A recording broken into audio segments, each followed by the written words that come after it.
the NSA approaches you and says to you, we'd like to put a backdoor in your software so that we can access anyone's account and their private information. So the question is, what is considered as being okay and what is considered as not being okay, because it's not illegal to not report a bug.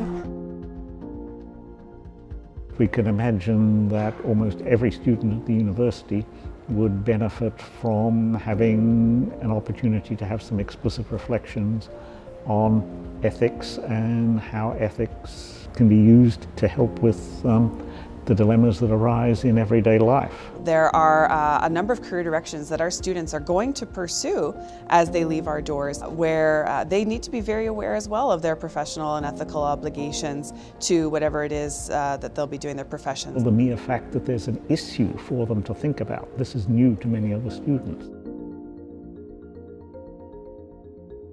The workshop itself has been quite helpful to the class.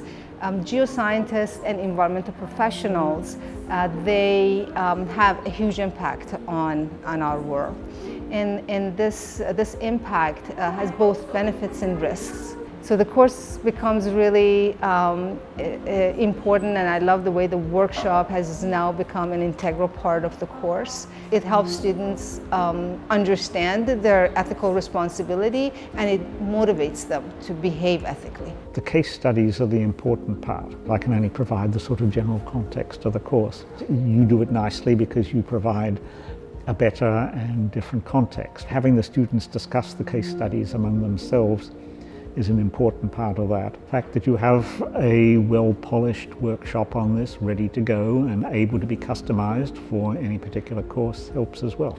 If you have a personal document to print, is it ethical to print 1? Then is it ethical to print 50? And then is it ethical to print 100 or 1,000? And until when is it ethical or not ethical to use companies' resources to your own benefits?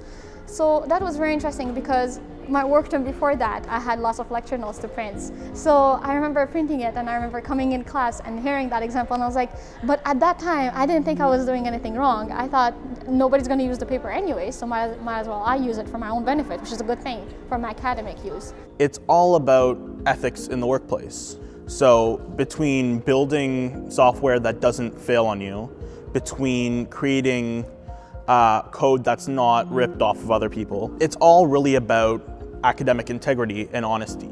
It's a wonderful opportunity for us to be able to back up what I believe professors are already teaching students about the importance of ethics, and each student to develop an ethical position for themselves, as well as developing, of course, knowledge of ethical codes that exist out there to guide their decision making when they run into sticky situations. More recently than ever, professional certifications and accreditation they've become so important to the universities and to the programs. So the workshop, though it's short, it can be very effective, especially in the right size class.